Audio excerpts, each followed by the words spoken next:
one event left on ticket 13, and that is called Skull and Crossbone, where the venue we are heading to is Dust Devil, and where the vehicle we are using is a racing truck. Let's see what options we have available to us.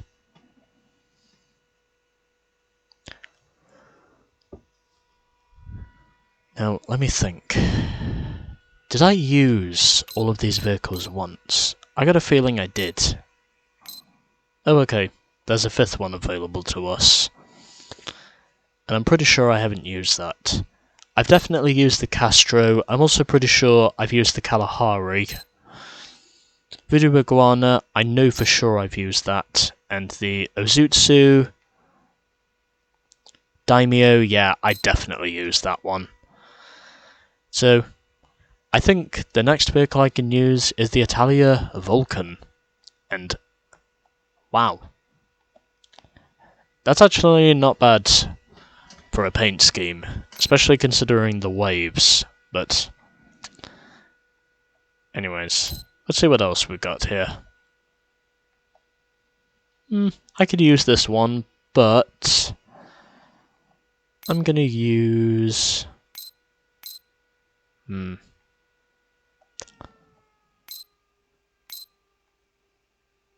You know what? Yeah, I am going to use this one, just because I want to. Ever thought of taking a detour through Dust Devil Village? I have not, surprisingly. Probably because I don't know where the goddamn village is.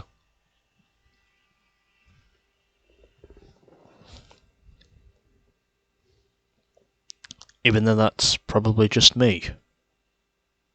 But yeah. Thanks for the info. I'll keep that in mind whilst I am here. And trying to keep myself in contention. And it looks as though it's bikes and racing trucks here at Dust Devil today, and we have a total of 12 opponents in this race. Of course, the least number of opponents I've had in this race up to this point, and I've already wrecked someone, so that clearly proves it puts me at ease, and already caused 2 separate incidents, but I don't care because I know I can just get away with it in this game. And I can also rub a few fenders here and there, maybe even ruffle up some feathers, considering that is more or less what I am doing. Not necessarily kicking the hornet's nest, more or less just, you know, ruffling the bird's nest. Except for saying I'm not taking the eggs. You know, just ruffling up a couple of feathers here and there.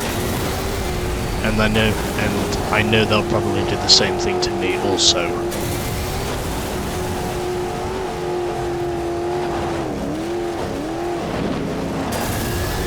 And I think it is fair to say the low line is clearly the one to use for that particular section of the course, and not where the ramp is.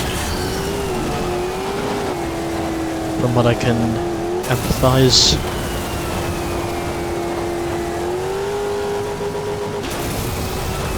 And everything at the moment appears to be going well.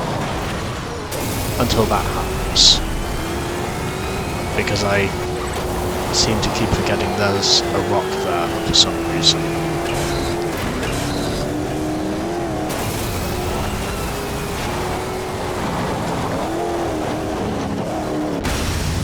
Yep, I knew that was coming.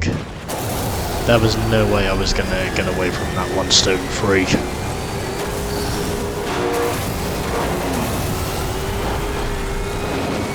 I'm also pretty sure that's the name of a Jimi Hendrix song, Stone Free. But yeah, he was a great artist, Jimi Hendrix, one time. Even then, of course, if it was only for the span of 4 years when he had his era of success. But still, I mean, he was easily an exceptional rock musician, Jimi Hendrix. And I think as far as I know, the song Stone Free also appears in the NTSC version of the GT3 soundtrack, if I'm not mistaken. And everyone is rocking at the moment. It's basically a bloodbath, which is essentially what most of these races basically are. They're just genuine bloodbaths.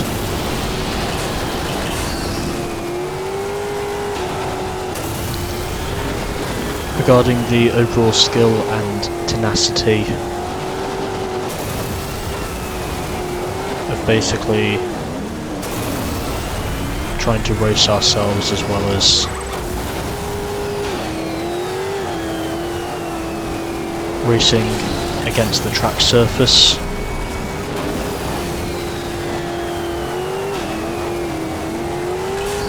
Yep, okay. Yeah, okay, that was way too early. Yeah, this is Dustin Village, by the way. To those of you who are not familiar with it. And that is precisely why I do not consider going through it. And yep, my doors are flattening, so it's only a matter of time until I end up wrecking again at some point. Unless I can somehow get through the final lap without becoming a total victim of chaos and destruction. Which has happened before, but I'm pretty sure this is not going to do it. And I might actually need to destroy the car just to get myself back up into position. Or at least to put my car in a better mood now than it currently is. If you can, you know, call it that. The way it stands at the moment.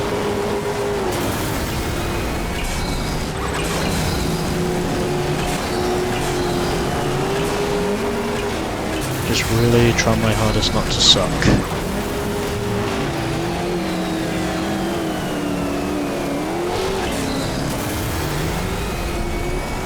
Even though at the moment I clearly do suck, and I have to accept it.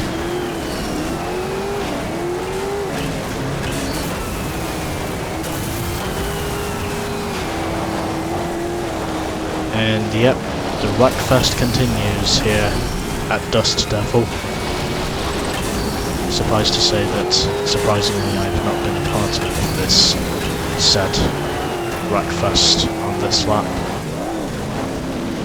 And I say this lap because genuinely I've had a couple of hard crashes myself, but I'm really just hoping this one will be an exception.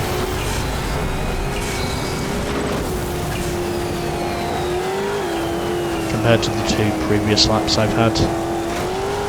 And already one of the bikes has just manoeuvred a little too early there.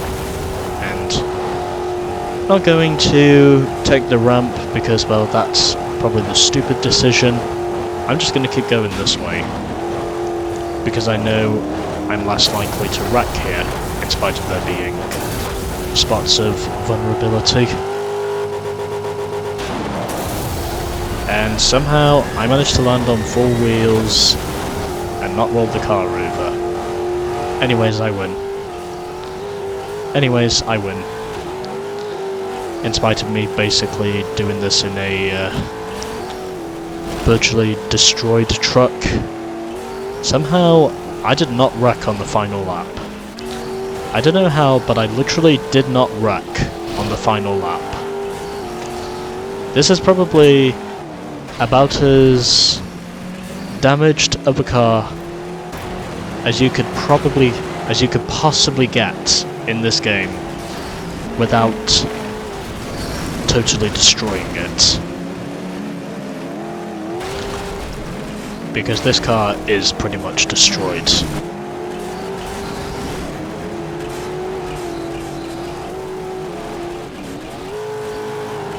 But somehow, like Vittorio Brambilla at the Österreich Ring in 1975,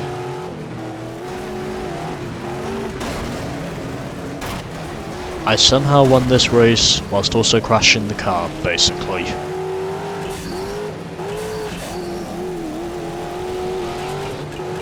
Or basically just go into victory lane very much like Terry Labonte did at Bristol in 1995.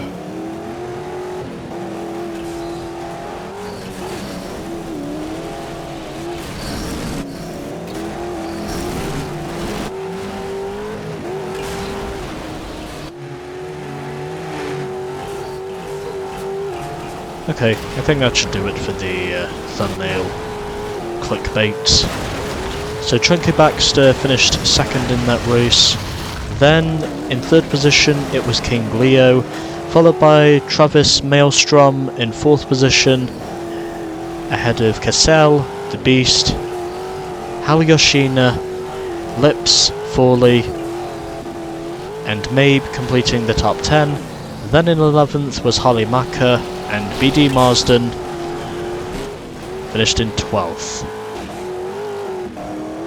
in the lone Voodoo Iguana. And there we go.